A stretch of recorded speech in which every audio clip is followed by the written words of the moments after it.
नमस्कार स्वागतम जानाइছো digital life DL YouTube चैनेलर और digital life DL Facebook pager अन्य এটা ভিডিওলৈ বন্ধু বান্ধৱীসকল আজি আমি আপোনালোকলৈ লৈ আহিছো অসমৰ মাননীয় মুখ্যমন্ত্ৰী হিমন্ত বিশ্ব শৰ্মা ডাঙৰীয়াৰ এক বৃহৎ ঘোষণা বন্ধু বান্ধৱীসকল অসমৰ মাননীয় মুখ্যমন্ত্ৰী হিমন্ত বিশ্ব শৰ্মা ডাঙৰীয়াই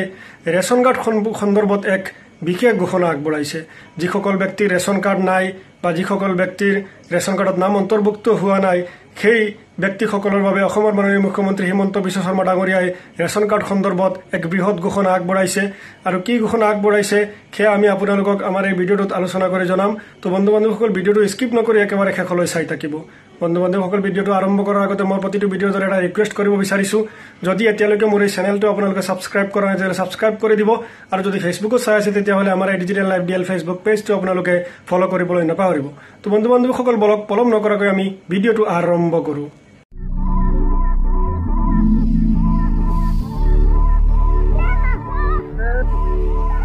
বন্ধু বান্ধৱীসকল আজি আমাৰ ভিডিঅ'ৰ মূল বিষয়বস্তু হৈছে যে অসমৰ মাননীয় মুখ্যমন্ত্ৰী হিমন্ত বিশ্ব শৰ্মা ডাঙৰীয়াৰ এক বৃহৎ ঘোষণা আৰু সেই ঘোষণাটো আগবঢ়াইছে ৰেশন কাৰ্ড সন্দৰ্ভত বন্ধু বান্ধৱীসকল নতুনকৈ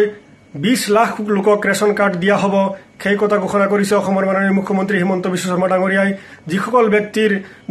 দৰিদ্ৰ সীমাৰেখাৰ তলত বাস কৰে যিসকল ব্যক্তি দুখীয়া সেই ব্যক্তিসকলৰ বাবে এটা ডাঙৰ খবৰ এতিয়ালৈকে ৰেশন কাৰ্ড লাভ কৰা নাই বা ৰেশন কাৰ্ডত নাম অন্তৰ্ভুক্ত হোৱা নাই সেই ব্যক্তিসকলৰ বাবে এটা বৃহৎ ঘোষণা যে 20 লাখ লোকক নতুনকৈ ৰেশন কাৰ্ড দিয়া হ'ব যেটো ৰেশন কাৰ্ড বৰ্তমান অসমত চলি আছে সেই ৰেশন কাৰ্ডত যিসকল ব্যক্তিৰ নাম অন্তৰ্ভুক্ত হোৱা নাই সেই ব্যক্তিসকলে এতিয়া ৰেশন কাৰ্ডত আবেদন কৰিব পাৰিব আৰু আবেদনৰ তাৰিখ আৰম্ভ হ'ব আবেদন আৰম্ভ কৰা হ'ব ছেপ্টেম্বৰৰ 15 তাৰিখৰ পৰা গতিকে আপোনালোকে খাজু হৈ থাকক কিয়নো অসমৰ মাননীয় মুখ্যমন্ত্ৰী হিমন্ত বিশ্ব শৰ্মা ডাঙৰীয়াই এক বৃহৎ ঘোষণা আগবঢ়াইছে যে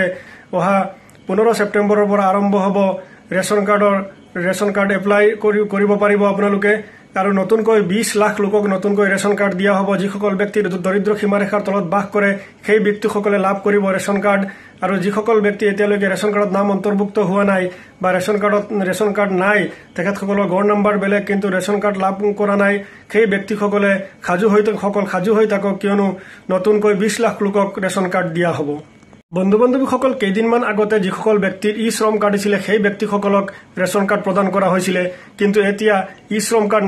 নালাগে যিসকল ব্যক্তি দৰিদ্ৰ সীমাৰেখাৰ তলত বাস কৰে আৰু এতিয়ালৈকে ৰেশন কাৰ্ড পোৱা নাই বা ৰেশন কাৰ্ডত নাম অন্তৰ্ভুক্ত হোৱা নাই সেই ব্যক্তিসকলে লাভ কৰিব ৰেশন কাৰ্ড কিয়নো অসমৰ মাননীয় মুখ্যমন্ত্ৰী হিমন্ত বিশ্ব শৰ্মা ডাঙৰীয়াই ঘোষণা কৰিছে যে 20 লাখ লোকক নতুনকৈ ৰেশন কাৰ্ড দিয়া হ'ব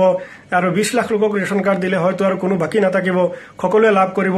ৰেশন কাৰ্ড যিসকল ব্যক্তি দুখীয়া দৰিদ্ৰ সীমাৰেখাৰ তলত সেই ব্যক্তিসকলে লাভ কৰিব ৰেশন কাৰ্ড আৰু সেই ৰেশন কাৰ্ডখন আবেদন কৰিবলৈ হলে আপোনাৰ প্ৰয়োজনীয় নথিপত্ৰ লাগিব আৰু সেই নথিসমূহ হৈছে আপোনাৰ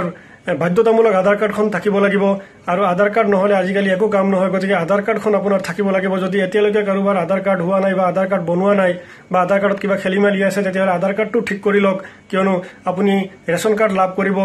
15 ছেপ্টেম্বৰৰ পৰা আবেদন প্ৰক্ৰিয়া আৰম্ভ হ'ব গতিকে আপোনালোকে দেৰি নকৰি আপোনালোকৰ নথিপত্ৰসমূহ ঠিক কৰি লওক আপোনালোকে ration card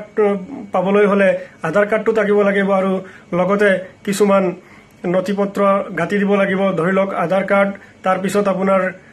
voter card PAN card বা এইবিলাক কিছুমান দিব লাগিব গতিকে আপোনালোকে ডকুমেণ্টখিনিও ঠিক কৰি লওক কিয়নো নতুনকৈ ৰেশন কাৰ্ড লাভ কৰিবলৈ হলে বিশেষকৈ আধাৰ কাৰ্ডৰ প্ৰয়োজন হ'ব আৰু আধাৰ কাৰ্ডটো যদি এতিয়ালৈকে বনোৱা নাই তেতিয়াহ'লে আধাৰ কাৰ্ডটো বনাই লওক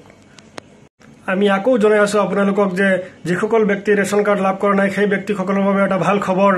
আপোনালোকে এতিয়া ৰেশন কাৰ্ড লাভ কৰিব অসমৰ মাননীয় মুখ্যমন্ত্ৰী হিমন্ত বিশ্ব শৰ্মা ডাঙৰীয়াই বৃহৎ ঘোষণা কৰিছে যে 20 লাখ লোকক নতুনকৈ ৰেশন কাৰ্ড দিয়া হ'ব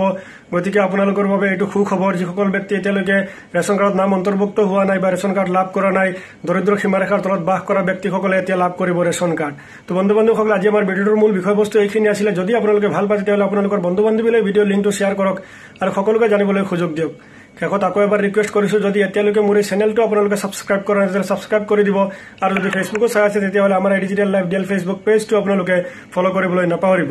তো বন্ধু বান্ধৱীসকল আজিলৈ ইমানেই থেংক ইউ বাই বাই লগ পাম নতুন এটা ভিডিঅ'ৰ সৈতে